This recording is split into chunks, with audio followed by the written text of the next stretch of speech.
Steel City Sports World back in your house. I'm your host, Luther Dupree. Steel City Luke just came back from a nice trip in Atlanta, man. Fillmore met me there. Yes, sir. Celebrating my man Jamal's birthday party. Nice time. Great time out there. We got Big Rome, Ralph Williams, RW Media. Claudia Rosano is in the building. We got Smoking Jim. What's going on, fellas? Hey, great. Everything's going good. All right. Listen, we got a lot of stuff to get to. Some of us did the bracket. Some of us was cheating like Claudio and did a bracket that we can't check up on. But we're going to get into it anyway. A lot of y'all did some brackets, and we're going to go through those. Ralph, Smoking Jim, I didn't see y'all brackets in there either. So y'all hiding out too. Well, Ralph and Jim was wrong. They predicted Miami of Ohio to win the whole thing. They were done the very first game. They were done. Well, I didn't create a bracket, but the two teams I was looking at were Miami of Ohio and, of course, Jamie Dixon and TCU. I thought they would do better. Jamie Dixon comes up short every year, unfortunately. But Pitt messed up losing them, though. That's right. That was a big loss. But, hey, it is what it is. Claudio, man, what's going on in your mind? Get us started, man. What's on your huddle up? All right. There was a young lady. I know you and Fillmore, you guys love women's basketball, and I don't know too much about it, but I saw something this week. That I was incredibly impressed with. I want to get her name right. Luchi Okinawa from Maryland. When her coach, Brenda Freeze, got in her face, not in a mean way, was trying to inspire her, motivate her, and so on and so forth. And she was telling this young lady how much she believed in her and things like that. And that young lady looked her dead in the eye and was focused and went out on the court and played a hell of a game. And I only, Kelly Russell does, what's it called, Luke? You deserve credit. You deserve credit. Deserve credit. Yes, sir. That young lady deserves a hell of a lot of credit because she wants to be coached. She wants to be better. As soon as I saw that highlight, I said, that young lady is going to be a success, not only on the court, but off the court. And I really commend her for being the type of person she is. It's a shame that you have to say that you have to give somebody credit for wanting to be coached, okay? But I give her credit because I see a lot of people who don't want to be coached, who aren't going to be better, who think that they know the name of the unknown soldier and they don't. A coach is only trying to make you, better. And sometimes players anymore don't want to be better. They feel that they are where they are. And I don't like to coach those kind of players, to be very blunt with you. But this young lady, I was very impressed with her, extremely impressed with her. I like that. I like that. Look, we lost Smoking Jim. We're going to try to get him back on the line, man. But I like that. There were some people that was upset. They thought she was doing a little too much. Jim, you back with us? Yes, sir. Okay, sorry about that, man. You know what, Luke? My high school coach, Rich Woznicki, told me when I was a sophomore, if I don't holler at you, that means I don't care about you. If I don't try to coach you, it means I don't care about you. And it's that simple. And that's happened a few times in my coaching career. I'll do everything I can for you. I want to make you better as a person, as a player. If you don't want it, that's on you. Absolutely. Man, and there's a quote that I heard. It says a calm sea never made a skilled sailor. There you go. So you need that adversity from the coach. You need that challenge sometimes in order to make you better. That's right. A calm what? A calm sea never made a skilled sailor. A calm sea never made a calm sea. Oh, SEA? SEA, Jim. SEA. The water, brother, the water. Never made a what? A skilled sailor. Oh, okay. I like that. Well, I'll tell you what, the audience will Claudio used. I didn't hear the coach or the team that Claudio was talking about. He was talking about Maryland.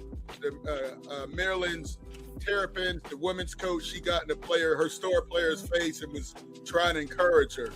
And nobody cares about women's basketball. Oh man, we love women's basketball here, Jim. Listen, the WNBA just got a new contract. The Come first on, man. millionaire basketball players will happen this year, Jim. So you can say I didn't that all know. you want. I didn't know till yesterday that the women was playing in the tournament because a first take and all that has only been talking about the men's bracket. So Well, that's not as big, Jim. evidently, It's not nobody as big, cares. man. Jim, you Yeah, always gotta come with nobody something. cares. I mean, I'm just saying, nobody cares. Whatever, Jim. A lot of people care. I care. That's all. I'm care. glad- More cares. I'm glad Claudio was, racing through the channels and happened to catch that. I know he wasn't watching. What you got, Jim? You always want to throw some slander around. What you got, Jim?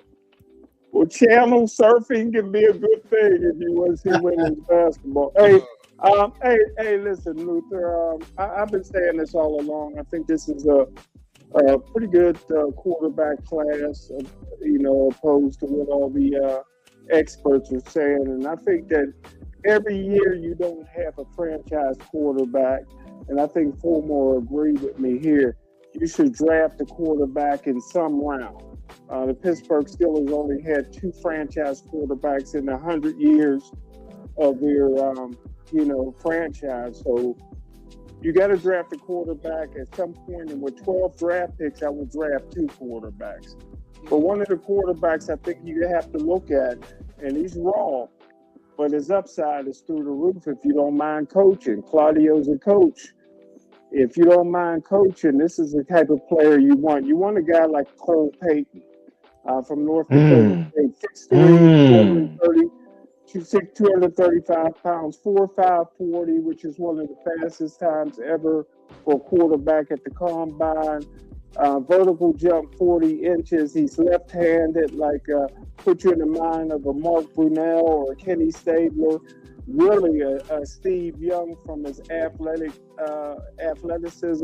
This is a guy that played quarterback his whole life. He understands the game. He got probably the biggest thighs I've ever seen on the quarterback. So he's sturdy. He can run. He could be a running back in this league, really.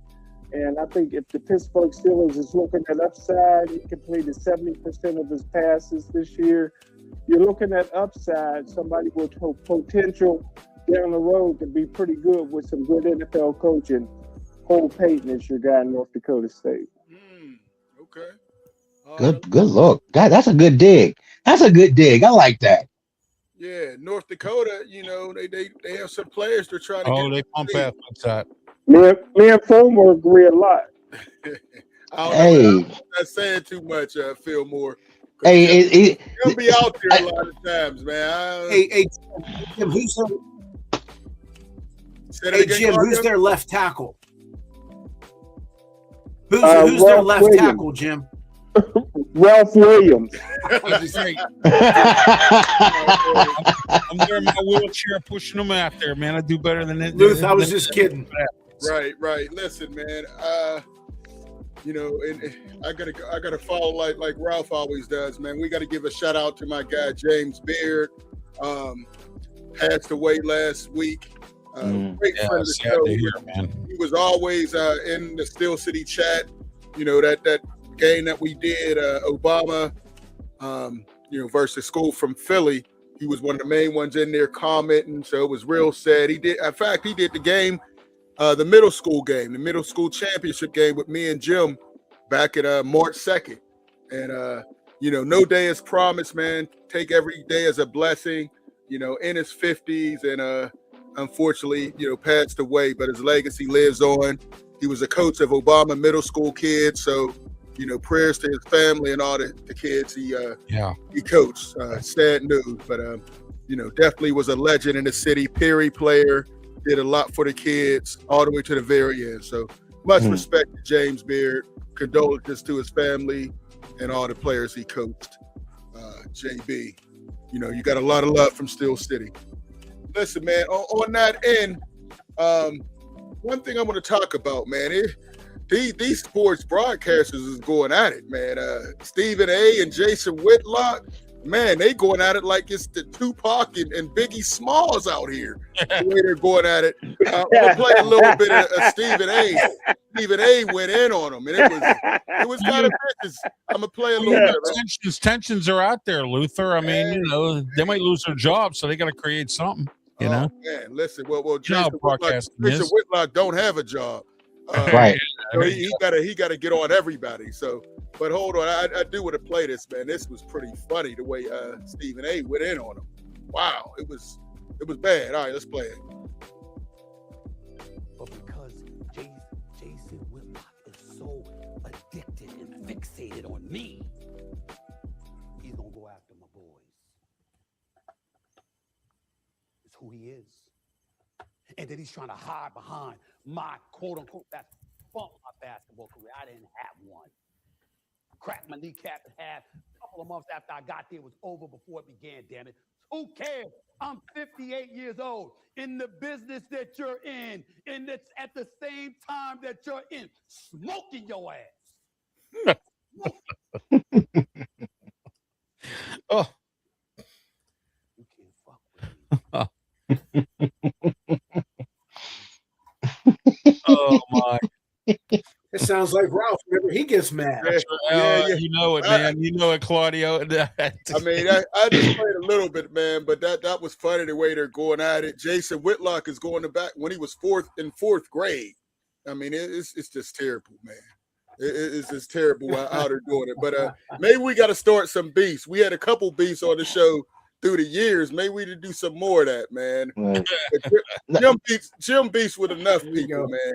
You roll with Jim, just know that through the years, people gonna come after you. Everybody who's on the panel, Jim almost got me shot a couple times and cleared me. I believe that. No, I believe that. I'm serious. You're telling me I believe it. Jim's laughing. He know it's true. So watch your back. You on this show, you might have to wear a bulletproof vest like 50% sometimes. So you saying hanging out with Jim is like that guy from the 5 Heartbeats? You'd be like, every night I gotta fight for my love. For sure. Mark Dizzle's in the house. That's your guy, Ralph. Hey, listen. That's right. Love Mark, man. Hey, real quick, man. Let's let Fillmore, Ralph, and Big Rome get in here. Rome. Now you took all the number ones. How's your bracket looking? I'm about to pull that out. How's your bracket looking, Big Rome? For some reason, I went from second place to third place. I don't know what you did to slide past me real quick. I'm not impressed by your shenanigans. But like I said, it's all about what happens in the end. You can slide and glide. I want you to take that parade ride into the Sweet 16 and I just want to see you after this weekend to see where you land at. Since you wanted to take all the superstar sleeper teams and things of that nature, we're going to see how long they last. Hey, I still have faith in mine. My bracket's looking pretty good right now. Looks all right. You're 2 points ahead of me. So if you're looking pretty good, I'm not doing that bad. You're not doing that bad, but after this weekend, you might be doing real bad, or I might be doing real bad. Either or. We'll see. Fillmore, your bracket is trash, right? I mean, look, I was number 3 until Florida lost. I was like, you mother suckers. I started cussing like a BET movie. Start calling people mother lovers and stuff. So I was like, you mother lover, like, and not since 1984 or 85 did North Carolina lose in a round of 64. And that's why they got Hubert Davis behind out of there. They put him out of there. You can't put no support on Hubert Davis. Come on, Fillmore. Man, I was going with my heart on that one, man. I'm a North Carolina fan because of Michael Jordan, okay? He went to North Carolina, so I'm supporting North Carolina for life, all right? So, Hubert Davis, you got to go, man. And now they're looking for a new coach. He did such a bad job. They're like, you know what? We can't even hire anybody from North Carolina family anymore. They're looking outside the family. Go get Donovan. I got to think outside the box. Hey, Claudio, you tell me you part of mob. What is it like to look outside the family? That's taboo. You don't do that. Well, you're talking the wrong kind of family. Outside of my mom, dad, my wife, my daughter, you can throw Jim and Luther in my family. But Ralph, I get what you're saying.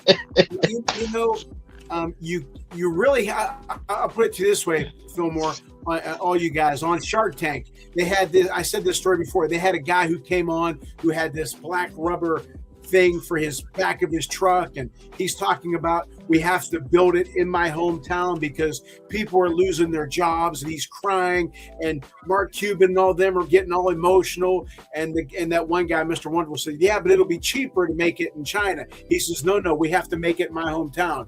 Then all of a sudden everybody quit crying. They got down to business. They said, we love you, we love your product, but we're out. In other words, business is business. Yes, he's a hometown, he's a star and so on and so forth, but you have to get the best person. I do understand, when you say he understands North Carolina basketball or Duke basketball, but none of those brands are the same as they used to be.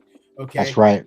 So like when Bobby Knight left, you can't just keep hiring Indiana people and Duke people and North Carolina. If it works, that's great, but you have to open it up to hire. I'm always into just hire the best person, the best fit for this position. So see, and Claudio, this is, the identity of college basketball is no longer the same. The identity of college football is no longer the same because of the NIL, right? And you used to identify each program with their coaches. Jim Calhoun, Jim Boeheim, Coach K, Rick Pitino, Roy Williams, Dean Smith. Coach Thompson. You identified those teams with the coaches. Now the identity is the NIL. It's no longer the coaches. No doubt. So they don't run the show anymore. No doubt. And the problem anymore is, you talk like on my bracket, which Luther doesn't believe it. I'm going to get Big Rome to go after him. But I had North Carolina going pretty far. But you know what I was doing? I was rooting for, not rooting, but I was putting the brackets on the uniform, the laundry. That's not North Carolina. Like, is there really, are there really any big upsets? What makes you say, damn, like High Point and Arkansas? That was a hell of a game, but I don't know where High Point is, but is Arkansas that much better? It's just different now. I was just telling somebody today, Dr. Hall, Smoking Jim, I was with her today. Remember when Chaminade beat Virginia? Well, you guys not remember, years ago.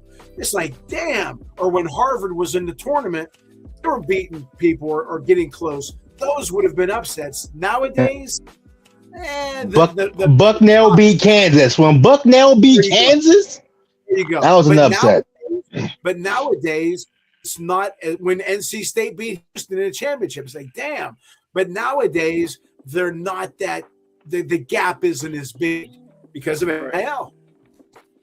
That's true. And I think it's better for the sport that you don't have the same guys. And I put up a graphic a few minutes ago. First time since 54, none of these teams made the Sweet 16. Kansas, Blue Blood. These are Blue Bloods, man. North Carolina, UCLA. None of those teams made the Sweet 16 for the first time since 1954.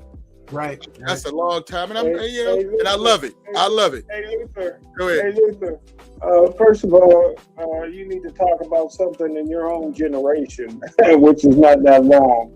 Back in the day, the biggest tournament was the NIT.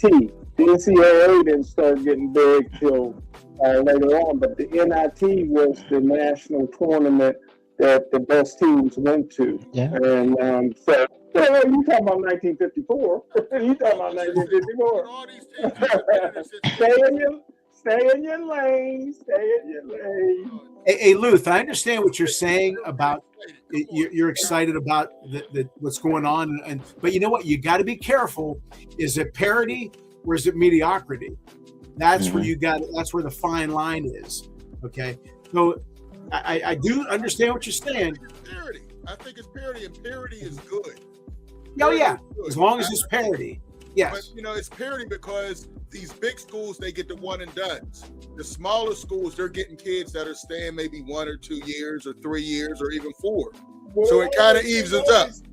There's always only been 5 people that play basketball. Back when Maurice Stokes played for St. Francis, they was one of the top 4 teams in the country for 4 straight years. So all you need is 5. So don't act like basketball just getting parity. Maybe UCLA dominated, but they didn't blow everybody out. They won. How many championships in a row did UCLA win? They dominated. I think from Lou Alcindor to Lou Walton.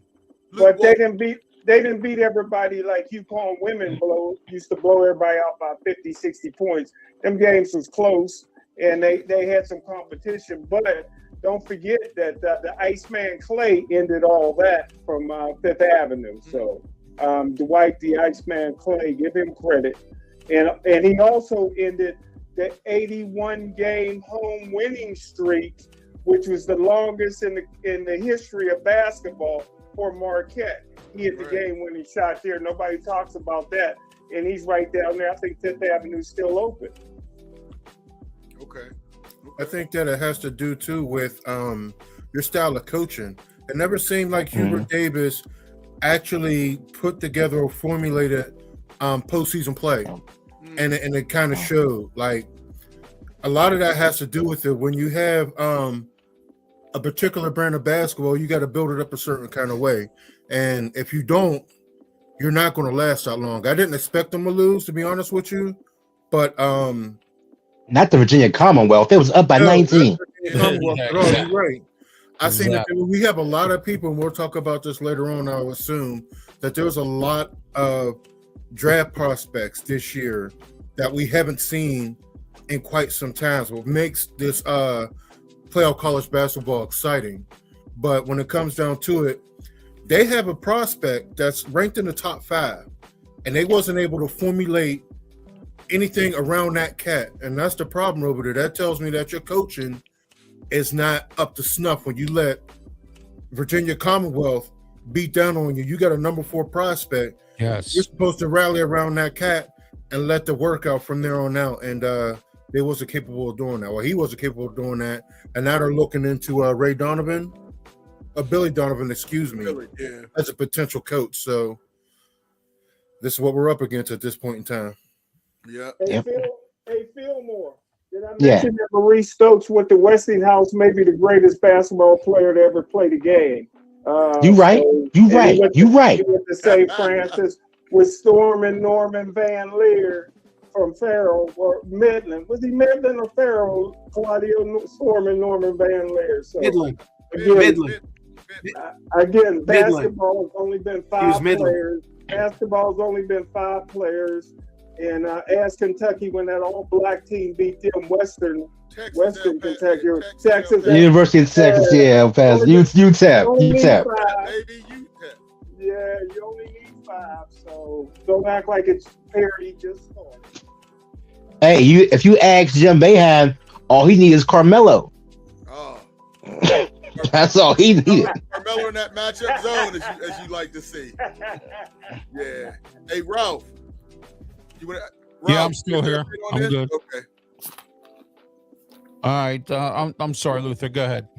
No, I was just getting your take on this. We kind of went through it. I'm about to pull up the brackets that you, Jim, and Claudio refused to fill out. But no, well, I stand on ours. But I will tell you. I like Claudio's, Arkansas team there with John Calipari. They got one of the baddest freshmen out. Yes, and Nebraska here. Illinois is not going to give him a game. It's going to be an interesting Sweet 16 here. And St. John's versus Duke. Oh my, what a game! That should be That's going to be good. Yeah. We're gonna make our predictions. Rome hit it on the head about he hit it on the head about the coaching. You have to. I know me personally. I hate to throw myself into it, but when I was 25, that's when I coached my first postseason game. I remember to this day walking towards the dugout, and I said to myself, "I'm not going to change who I am and/or our style of play just because it has that postseason." Title to it. I was still going to play my game, and we had eventually won the championship. I think some people tighten up or they try to get too cute, which I think maybe North Carolina did. You have a stud, use them, ride them, but it's not a coincidence. It's usually the same. It's not a coincidence. Usually. they usually have the same coaches, in at least the Elite Eight. Okay, years ago, you had the Thompsons, the Dean Smiths, the Balvanos, Pino, Carlos, all those guys, Boeheim, Krzyzewski, and now it's almost the same guys that end up closing it in. And I agree with Rome. Coaching, I've said it numerous times. Luther one time had a great topic. Is it the players or is it the coaches? Well, you have to have the players without question, but you also have to have the guy driving that car. And again, it's not a coincidence that it's those same names that are making the Elite Eight in the Final Four in the championships. You can only coach talent as far as talent will go, right? So of course you need the studs. That's the whole point of the star recruiting system. We know there's a difference between a 1-star and a 5-star. We understand there's a talent difference, and you cannot coach a 1-star to be a 5-star. Okay, but coaching can make a 5-star a 1-star if you do not coach them right and put them in positions to win. And like Rome said, they had a top 4 player in the country, all ACC player, and you don't highlight him, then you failed as a coach. Absolutely. You ride him to the end, boy. You ride him. That's your guy. Give him the damn ball. Simple as that. And if you lose, you know what? That's okay. I won't. Again, I did it on my show the other day. One of my best players at the time, I pitched him because he was the best player I had. We lost, but I can sleep at night. Yeah, for sure. Hey, listen, we do have a call. Let's get Mark Brentley. We haven't heard Mark Brentley in a while. Mark, what's on your mind? Thanks for the call, Mark. Hey, what's going on? How you? What's going on, Mark? All right. Hey, listen, a couple of things. Hey, Luther, listen. I think I finally got it. I found it. And that is a spot for the Steel City Sports World panel to participate in this draft in 29 days. They just released the tour, the plans for walking and the routes, and most of those people are going to be walking. They're discouraging people from driving, use the buses, and they're going to drop the buses off, and people have to walk back and forth. You need to set up right at the end of that bridge, you Steel City Sports foot cushions for all them folks walking. I don't know how all that walking. And you can have it stamped at the bottom. Steel City Sports World, then tune into the show on Wednesday, 9 o'clock, everybody. You know what I mean? Something like that. But you can get some, we got to do something. We got to get some presents here. I like that. Can somebody tell me, and I heard it, part of it in passing, the headline, and if you can finish it. Today they released some comments about Tomlin's future plans. I didn't hear the rest of it. And then they also were talking,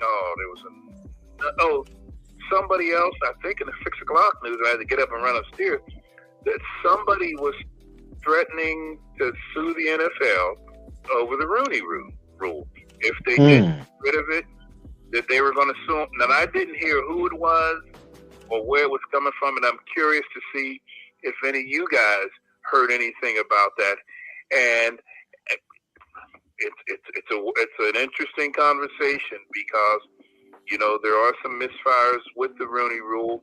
I don't know because I can't spell football, but I'm wondering, is there any research out there to show that those African-American men that worked harder for the coaching and ended up getting in, did they come in at the rate that other coaches came in? And if not, that might be another interesting angle.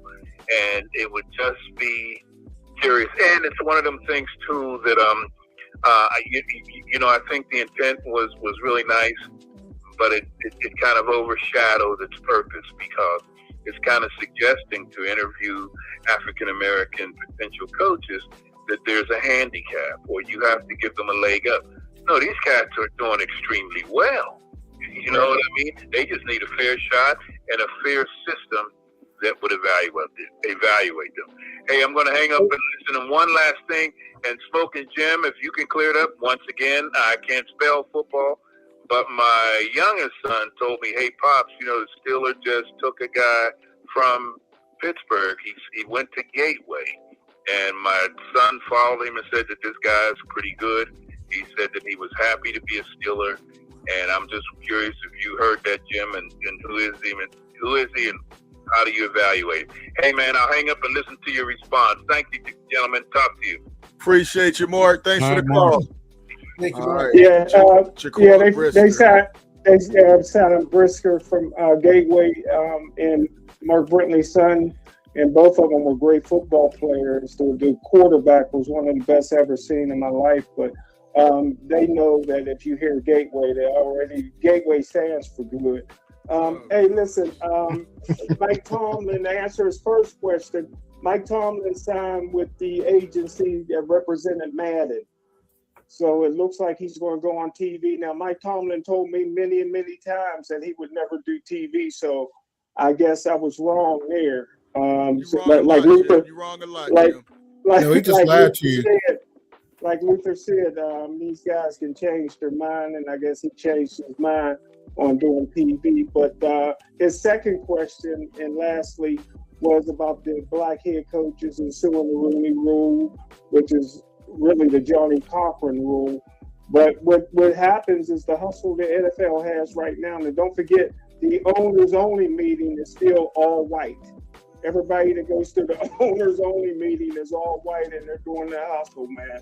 And the game plan now is to hire an offensive coordinator as your head coach. And most of the coordinators who are black are defensive coordinators. So that's how they're getting around it. So, the NFL know how to hustle. And then when they do hire a black defensive coordinator, he's inept, like Aaron Glenn. Why Aaron Glenn, first of all, Joe? I mean, listen, he went to a bad situation. The Jets, you knew that was a lost cause when he went there. I mean, no quarterback. Didn't have still to go. No quarterback. Didn't have to go. Could have waited for the right opportunity. And tell Byron Leftwich that. He had a chance to go to Jacksonville, didn't take it. That man hasn't coached since. Is he a black inept too? He won a Super Bowl. He won a Super Bowl with Tampa Bay. Had a chance to go to Jacksonville. Didn't want them to keep the GM. Sit or wait for the next time. The next time never came around, and he's still looking for a head coaching job. Yeah, you got to strike when the iron's hot. Him and Eric Bieniemy in the same boat. Eric Bieniemy's back with Kansas City in a good spot, waiting for Andy Reid to retire, Jim. So completely different circumstances. You missed that one for sure. But that's another way around it, right? They when you're allowed to hire from within. Yeah. So that's another way around the Rooney Rule. Now the Rooney Rule wasn't always just meant to hire a black coach.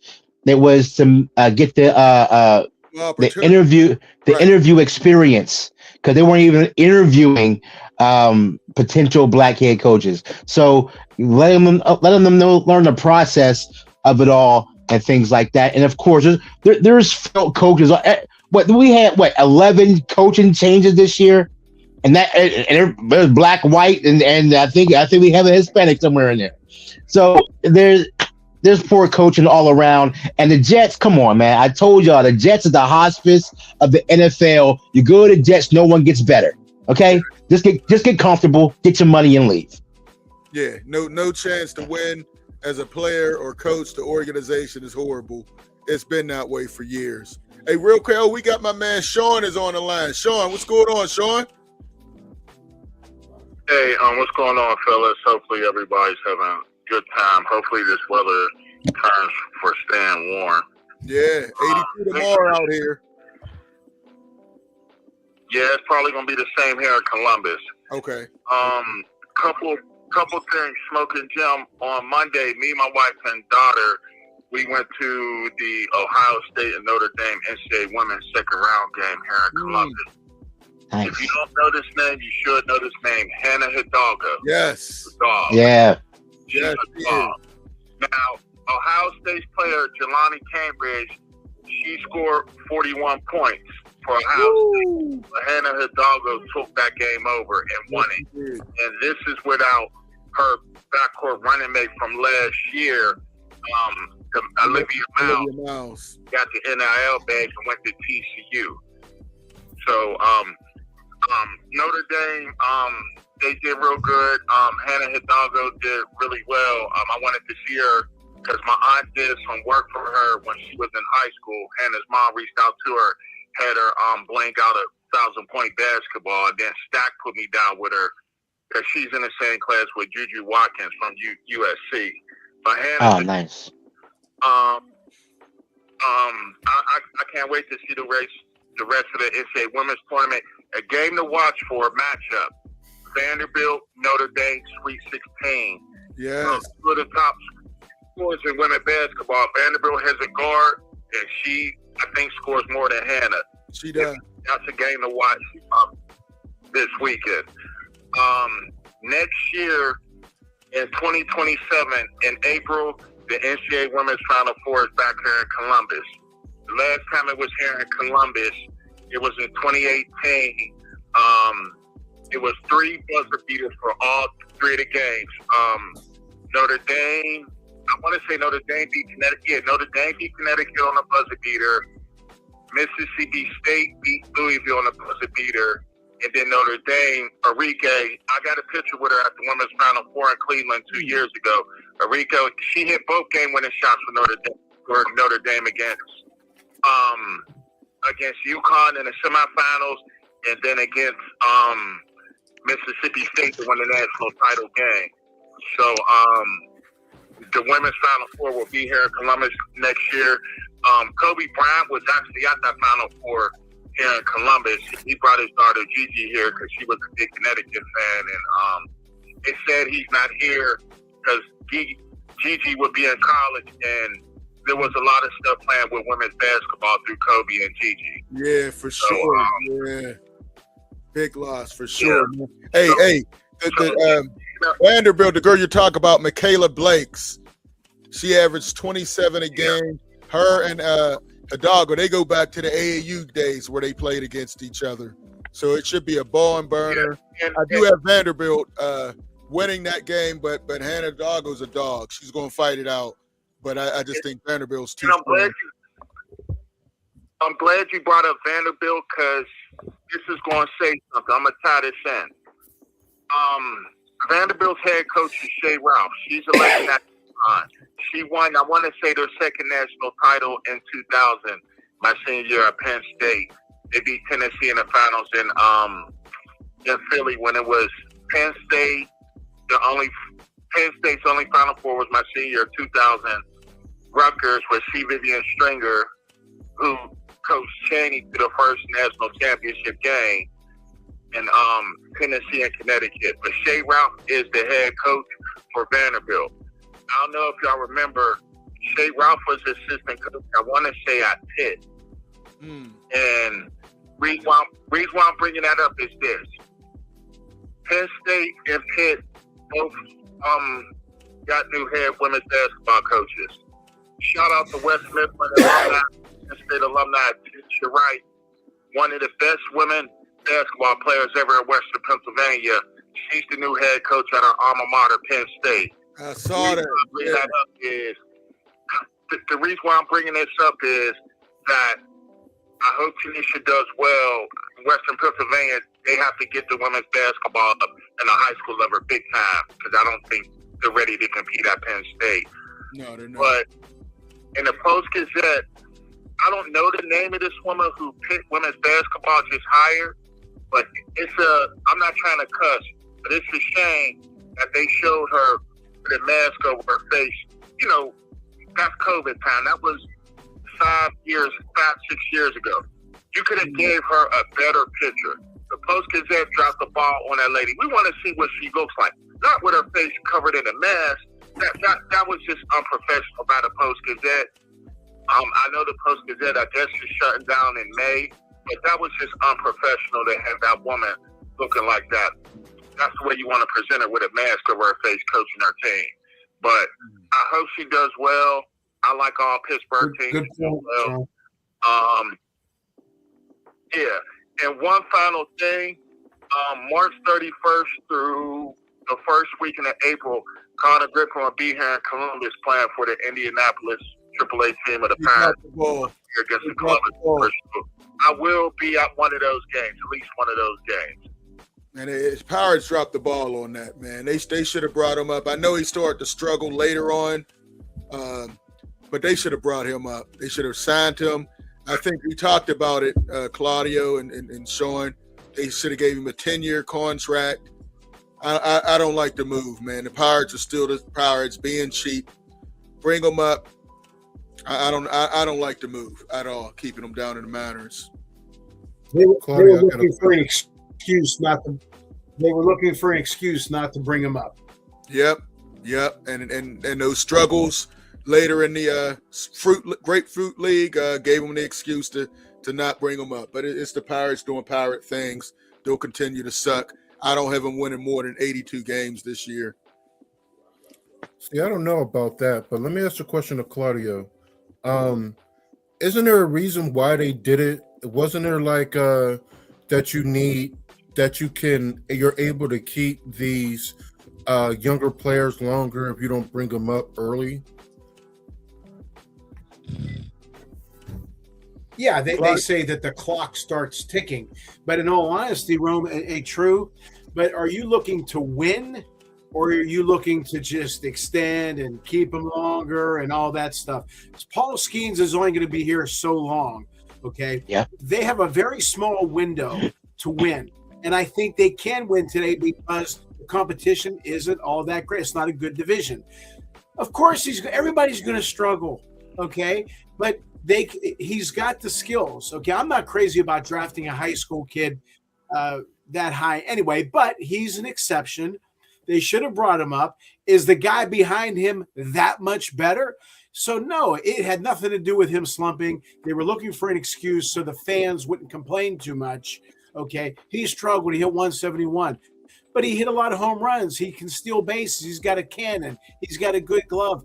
Bring him up. He's going to add excitement to the team. And I said, and Luther has a point, I said, Big Rome and everybody else, if they do this, if they do that, they could win the division. But so far, they struck out on one thing by not bringing Connor Griffin up.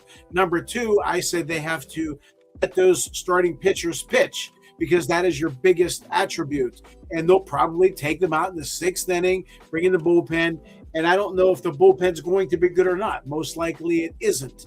But you're going to put too much of a heavy load on the bullpen, which means you're going to lose. Just go for the win. Don't play around. But yeah, Rome, to answer your question, it's called, the clock starts ticking, that they won't have, power over that player. But they're going to, like Luther said, to sign him, they're not going to sign him for, $130, $150 million deal. O'Neal Cruz is going to be gone. Skeens is going to be gone. So let's try to win now. If they do that now, the fans will forgive them. But they won't do it. Absolutely. Hey, Sean, you still there? Or did Sean leave? No, I'm still here. Oh, okay. Any final thoughts, man? We got one more call we got to get. Somebody who to go said nobody beating UConn women this year. That may be true. It may be true. I can never discount South Carolina, man. I can never count them out. They put it on South Carolina last year, so they got to get payback. But we'll see. UCLA's been looking good as well. So you can't count any of these two teams. But go ahead, Sean. Any thoughts on that? It's just going to be interesting. One final thing I'll say in regards to the men's NCAA tournament. I don't think there's going to be that many Cinderella stories anymore. One, you got the NIL, and two, a lot of the programs that were Cinderellas, most of those schools that were Cinderellas, they moved up in a higher classification of conference, and they have not done well since they moved up. Butler is in Atlantic 10, they haven't done anything. No, Butler's in the Big East, they haven't done anything. VCU's in Atlantic 10, I mean, they won a tournament game, but they haven't made it to a Sweet 16. since they made it to the Final Four. I just don't see it's going to be hard for Cinderellas in the NCAA tournament anymore due to NIL, and a lot of the schools have bumped up in class in their conferences.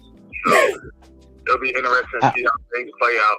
And my upset of the Sweet 16, I ain't going to say it's an upset.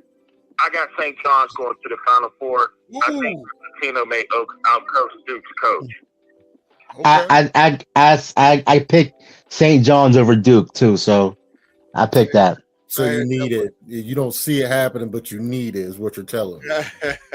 To get back in it, Yeah. Hey, Shaw, I appreciate that. Shaw, you didn't put a bracket in, man. I was looking for you. I didn't see your bracket in our group. It was next year. Remember last week was kind of long for me, so I didn't get a bracket in until like right before the first round game, and when I tried to copy over to other places, it wouldn't let me. So last week was really good. Remember, yesterday was my daughter's birthday, so it was just. And remember, I was trying to help certain people with with state final stuff as well. Yeah, you're right. It was busy, man. Next year, or you could be like Claudio and just keep erasing it as teams win, and then not like you predicted everything. That's what Claudio's doing. But hey, Shaw, I appreciate the call, man. Hey. Okay, guys. Everybody have a good weekend. All right. Hey, you too, man. Look at Claudia. All right, who the GOAT is back in there? He said he wants LSU. Flage is that girl. Listen. My Final Four is still good, though, Luth. Oh, Claudia, we don't know who your Final Four is because you didn't put it out there. But while we talking about it, let's look at the brackets real quick before we get to our last topic so we could share this. Let me see. Is this it? I'm pulling it up. Oh, that's the wrong one. Hold on. I'm going to pull it up in 1 minute. I got too many screens. Hey. Jeff, you still with us? Go ahead, Filmer. What you got? Hey, I'm just saying, hey, Rome, man, I did pick Michigan to win, just to let you know. So I'm right with you. My man, that's what I'm talking about. Hey. What about you, Butch? No, I had Arizona. Hey, Fillmore, real quick. Is Tennessee basketball any good female, after Pat Summitt left? No. No, they definitely faltered. They were still up a little bit with the recruiting and things like that, but they dropped out. There's no one to replace her right now. So yeah. Didn't they try to get her son to coach or something like that? Well, listen, the coach they have now, she's losing players left and right. She wasn't a good fit, and 3 players just transferred already. They lost early. It's just a bad look. Really need to get rid of the coach. There'll never be another Pat Summitt, but the woman they have now is not it. Hey, real quick, looking at this, we got Richard as number 1. I'm number 2. Big Rome is number 3. Where you at? You king? Yeah, I'm king. I'm king. Okay. All right. You in third? You tied for 3rd place with Big Rome, and Mark is in 5th place. Those are the top 5 seeds in there. After this week, I should have my 1st place back. I don't think that's going to happen. All right. Well, hey, you're going down and down. King, you got 8 round of 32. You don't have many teams left, bruh. So listen, all it takes is for the ones I picked to win. I don't need everybody. It's the ones I picked. Okay, I'm all right with it. I'm still here. Yeah, we looking at yours now. So your whole head bracket, that one bracket is all messed up. Your Final Four. Hey, Gonzaga and Florida. Killed me, man. Like, oh my gosh. I don't know why you picked Wisconsin, man. That was a terrible pick. I was just picking the upsets. I don't give a crap. I was trying to pick. All right. So we'll see. Let's pull up Big Rome's real quick and see all his number. All he got is number 1s, man. All right. So he got UCLA was the only number 1. He got Duke left, Arizona, Purdue. So those are still you still got a chance. You picked all number 1s, 2 number 1s and a number 2. All right. And let me show you how it's really going to go. Let me show you mine real quick. I only got 1. I thought BYU was going to make a run. They got knocked out in the 1st round. Yeah. Connecticut, Arizona, St. John's. I got St. John's with the upset over Duke. And Connecticut, making it happen. So that's a Titanic bracket right there. Yeah. Once Duke win that game over there and you got 2 Final Fours up out of there, Yeah, we gonna see, man. You know, Duke's been known to falter. Duke gonna lose to St. John's. I just got that feeling. That athleticism, that Not the press. way I seen them this week, and it don't look like it. Hey, they beat Kansas. Do I have to step it up? So there you have it, man. Real quick, the last topic we want to get to these last 5 minutes, Jim. I'll let you start it off. To go Claudio's. Hey, who's your Final Four, Claudio? Who's your Final Four? Yeah. Who's your Final Four? Did you screenshot that? And Houston. Arkansas, St. John's, Duke, and Houston. Okay. I swear All to you, right. Arkansas, Duke, and Houston. All right, yeah. We'll take your word. Give me credit. We're not giving you credit because you wouldn't put it out there. Anybody could put it. I got other brackets that's all 100% too. Get out of here. I'm going to YouTube and screenshot that one. Right. See. Yeah. Hey, Jim, start us off on our last topic of the day before we get out of here. LeBron James, is he the GOAT now? You finally come to that realization. He's the GOAT, in my opinion. Stats back it up. Everything backs it up. Jim, your thoughts? You gonna ask me a question and speak for me too? Answer for me? You take a long time to get to the phone, so I didn't want to have dead silence, Jim. What is your answer? Let me ask you guys something real quick. Oh, here we go. What do you guys think about the quarterback Diego? He measured over 5'10" at the combine. Well, he lied all year and said he was over 6 feet. And then he wanted to sue the Heisman when he didn't win. So I don't know, man. He got a lot of Johnny Manziel in him to me. And I don't think he's that good. Him? No. You like him or you don't? I like him to be out the league soon like Johnny Manziel. That's what I like. Does anybody like him on this call? I don't like any quarterback under 6'2" at this point in time. It just doesn't translate to me anymore. Oh, okay. All right, that's a good point. Hey, listen. First of all, this is one of the few players ever in LeBron James that was. If he could have came out his junior year, he would have been the first player picked in the NBA draft. This is a guy that sold out the Civic Arena after a Pittsburgh Steelers game, and most of the Steelers was at the game. That's the impact he had in high school. Never got in trouble. Listen, I've never seen a guy his age can run the court like he is. Hey, listen, you can't be the GOAT when there's a Wilt Chamberlain that played. So if we're taking away Wilt Chamberlain, you can consider LeBron, Michael Jordan, and those guys. But Wilt Chamberlain did some things. He changed the rules of basketball. He was so great. 54-inch vertical jump. 440 with street shoes. He was the national high jump champion in college. Triple jump champion. Ran the open 400 meters. This guy was a freak of nature. Could bench press 500 pounds. So this is a guy that 30 blocks a game was a bad game for him. So again, if you take away Wilt Chamberlain, then LeBron James should definitely be in the conversation. Never got in trouble off the field. No scandals. I can't say nothing bad about LeBron other than he never would have won a championship if he stayed at Cleveland. Okay. So he put Wilt in there. Okay. Can't go wrong with that. All right. Let's jump to Claudio. Your thoughts, Claudio. I agree with Jim. When you have to change the game for somebody like they did with Wilt, and plus, again, he won the Triple Crown at one time. Not at the same season, but the most points, most rebounds, most assists. You'll never have a center ever again lead the NBA with the most assists. So I got Wilt Chamberlain number 1, Jordan number 2, Oscar and West. To me, they're together. For Magic and Bird together. Then I got Kobe. Then I have LeBron. Then I have Dr. J and Pistol Pete Maravich. The disrespect. Wow. Kobe? You mean the same person that played Robin for his teammate had the league MVP and 3 finals MVP, and you put him over LeBron. Okay, never mind. I'm done. Hey, that's his take.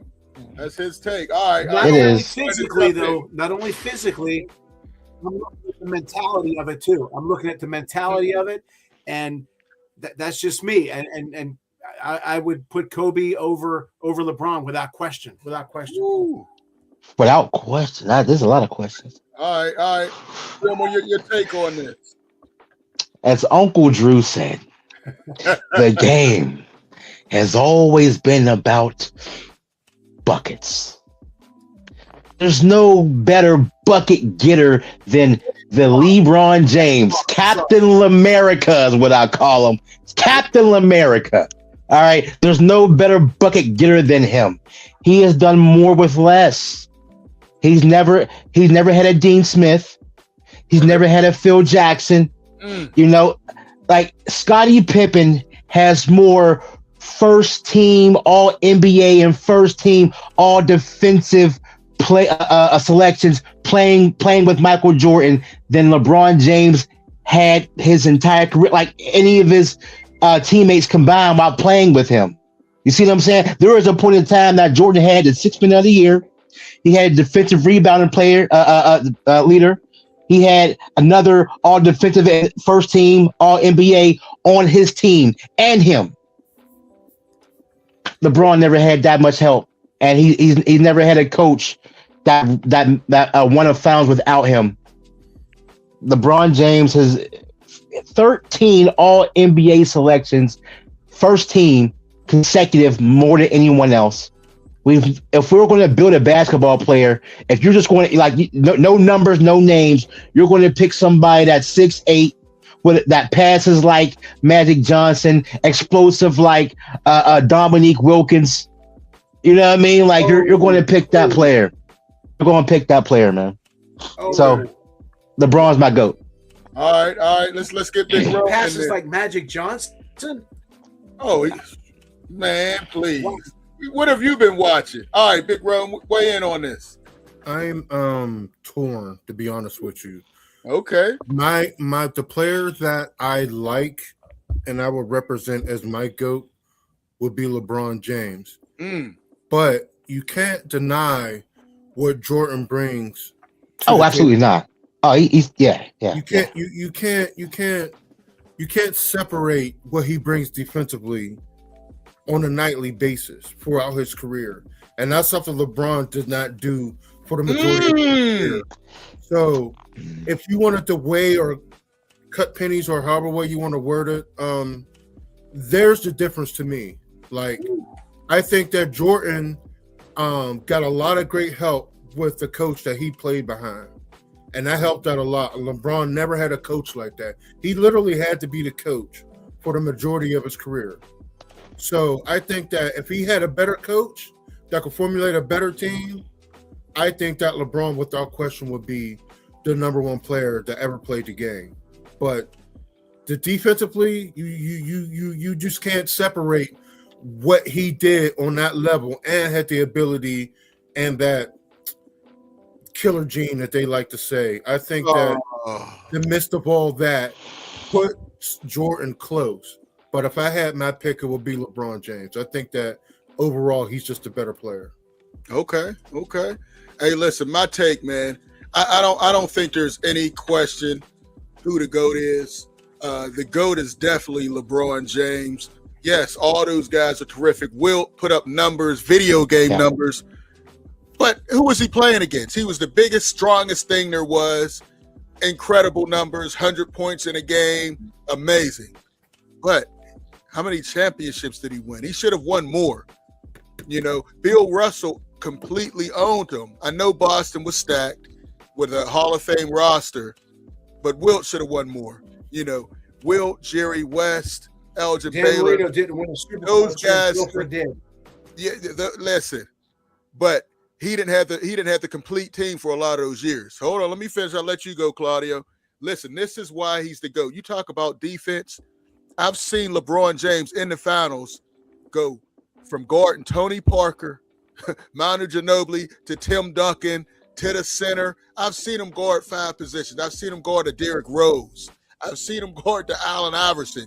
Whatever Steph Curry do, he would step up and guard. I've seen him play point guard. He's led the league in assists because he wanted to.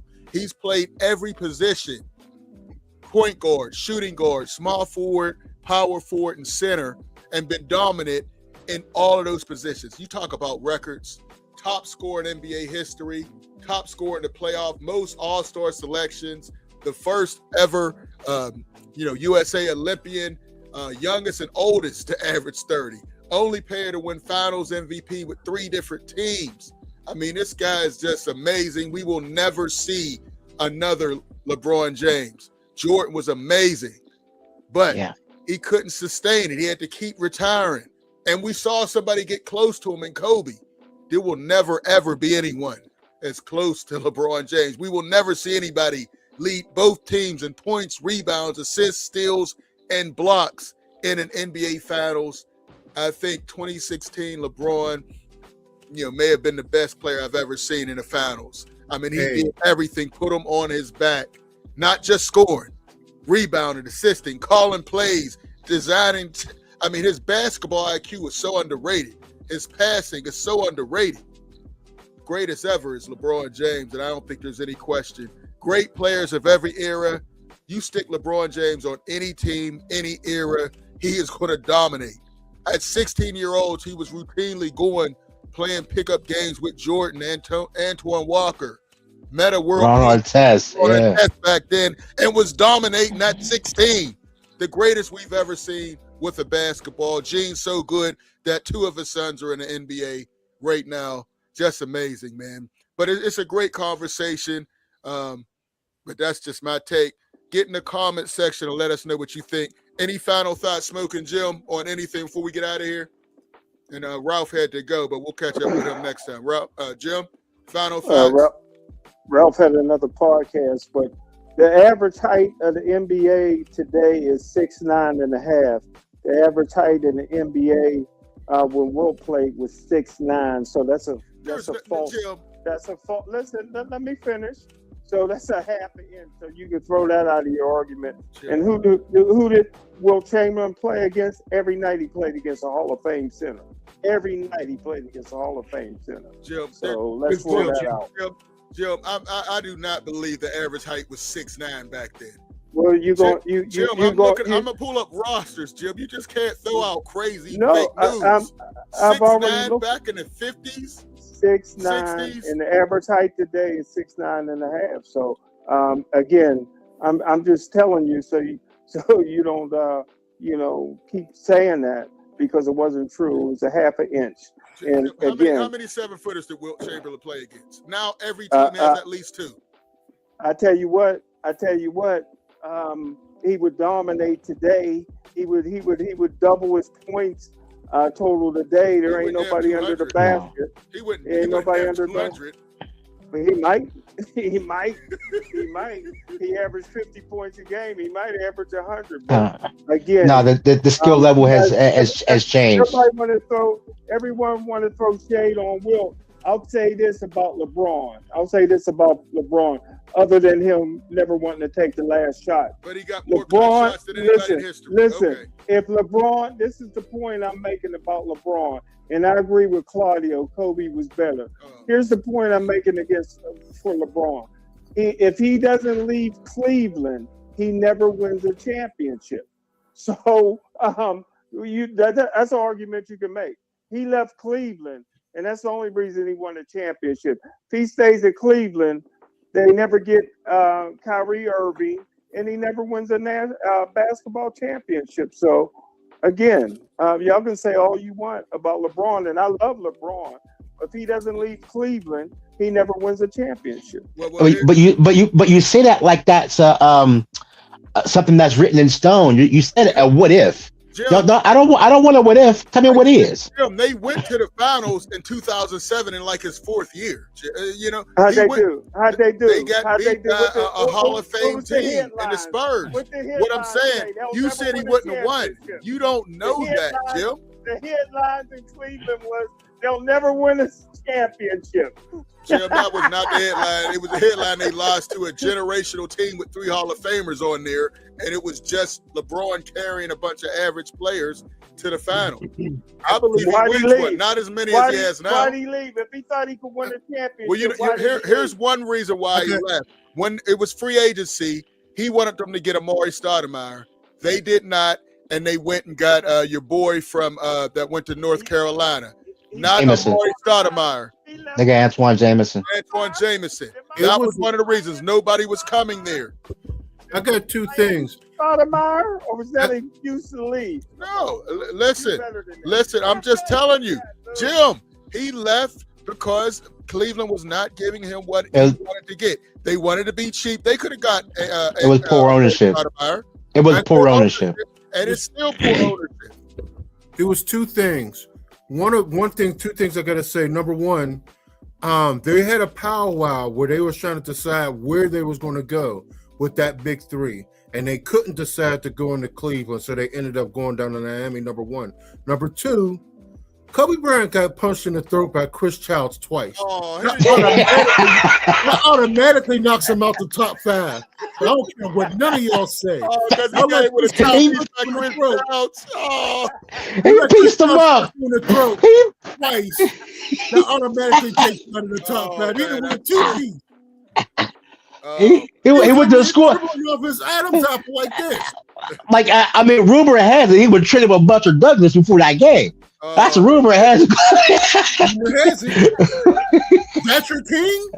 Is that your king? Anybody tell somebody come up about Kobe, I'm gonna let you know. I'm gonna put up a post of Chris Childs punching him in the throat twice. He is not in the top 5. I don't care what nobody says. Yeah, he's not top 5. He's not the best. He's not the best Laker. Robin for 3 of your championships, and as soon as Shaq leaves, they go into the dumps, and I mean the dumps. And you can't call him in the top 5. If you want to argue 4 or 5, hey, but it's a troublemaker. Oh my! That's what I'm talking about right there. Hold on, how many count? Oh, we caught him with 3. He went to Denver the year after that. Changed his number. He said that with that homie looking white girl. My wife's looking at me crazy. Hey. Any final thoughts, Claudia, before we get out of here? Yeah. Oh my God, that's crazy. I'm with Jim. No doubt, LeBron's an all-time great, but for me, I got to go with Wilt. And I did forget Jabbar. I mean, the greatest weapon in basketball history was Kareem, without question. And then I hope I mentioned Dr. J in that thing too. So, for me, I'm still going to go with Wilt, and he would be unreal today. Don't forget, he played against guys like Wes Unseld, Willis Reed, Elvin Hayes, Nate Thurmond, and he played against those guys every day. It isn't like wasn't he blocking some shots? Dudes was shooting it up underhanded too. Bill Russell, come on, man. Some of them boys was throwing it up still throwing up underhand shots too, man. When he first came, it was a different style, and they were a lot rougher back then too. So, you know. Any final thoughts? More big run. Real quick, man. Michael Jordan has never faced a player at his position at the likes of Kevin Durant or Paul Pierce.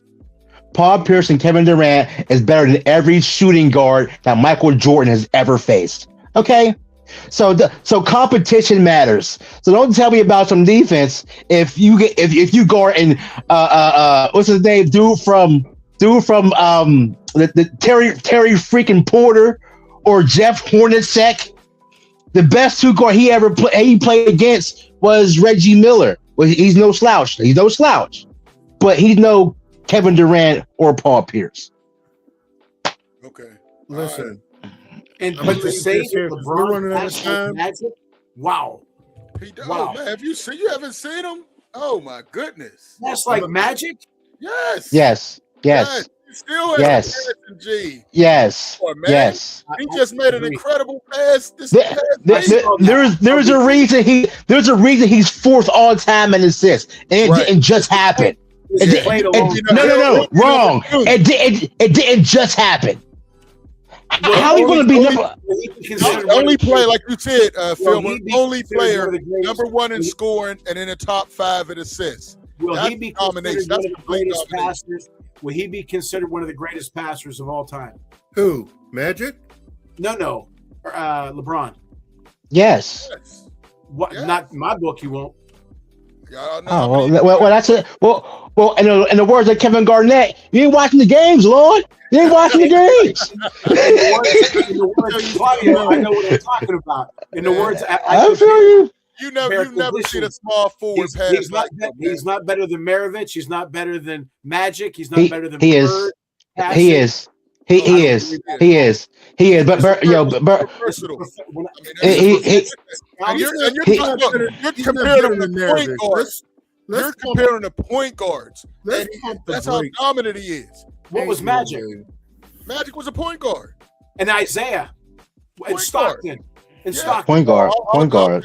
Listen, George Stockton he probably got 8,000 assists by throwing a bounce pass to Karl Malone in the post. But Fillmore said that he was better than Magic. I didn't. Who said yes, he is. Who? LeBron James is better than Magic. What? He's not. He's a better passer than Magic. As a passer, never be another Magic Johnson. Come on, guys. Hey, listen. Magic is a better point guard. Magic is a better point guard. Magic is a better point guard. Somebody invoked the name of Paul Pierce up in this chat, which is a foul and a travesty. First of all, because we're gonna talk about this next week. Name me a two guard. Name me a two guard. Paul Pierce is a bum. Name me a two. Name it. Who's Craig Elo? Craig Elo better? Who's better? I'm not comparing. I'm not comparing Paul Pierce to Elo. What I'm talking about is Paul Pierce in this and the time that he played. Tell me who he's better than. Every two guard that Michael Jordan played against in the postseason. Was he a 2 guard or a 3? Was he a small forward or a 2?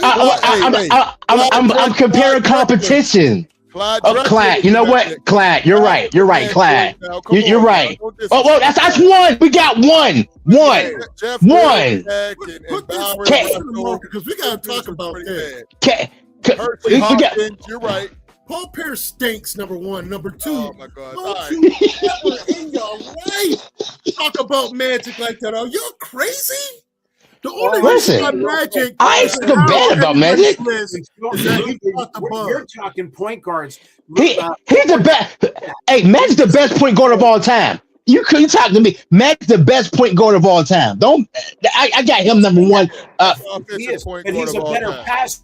He's a better passer all around. Forget about position. He's a better passer than LeBron any position. If Magic was a forward, when he was a center in the 80 championship, he was a better passer. Hey, somebody, my man, MD said Dumars. Dumars is nice. He was defensive. He's not better than Paul Pierce. I'm not taking Dumars over Paul Pierce. I'm not taking Dumars over Paul Pierce. Get out of here. Get out of here. Don't play with me. Dumars got 2 titles and MVP. Paul Pierce got carried. I can tell you who he got carried by, and I can tell you what position who he got carried by. Kevin Garnett. His name was number 20. He had a number 20 on his back. Kevin Garnett. Number 20 came over. Kevin Garnett. Hey, who's a better passer? Take away Isaiah, and who the heck is Dumars? Fillmore, I'm going to ask you a question. Last thing. Who's a better passer? LeBron or Kenny Pickett? Oh, gosh. Who was a better player, Ray Allen or Paul Pierce? Ooh. Ray Allen is prime. I'm gonna say Ray Allen. But Ray Allen Bucks, not Ray Allen Celtics. Let's get it right. Ray Allen Bucks, not Ray Allen Celtics. They made Ray Allen do what he's good at doing, what nobody else on that team was capable of doing. That's the reason why he was over there doing what he do, because he couldn't take the ball away from them other cats who couldn't do what he do. He played his position. That's what it was. If they allowed him to do it, and Paul Pierce wasn't king of listen, Boston. Ray Allen, Boston Celtics wasn't that dude, Big Rome. Stop. He wasn't allowed to be that dude. Because he wasn't. Hey, listen, we're gonna continue this next time, man. For film, audio, real talk about NBA. Phil Moore. We going to finish our March Madness and our NBA podcast. We're going to get in our positions, man, because y'all brought up some wild stuff. I'll check y'all next time.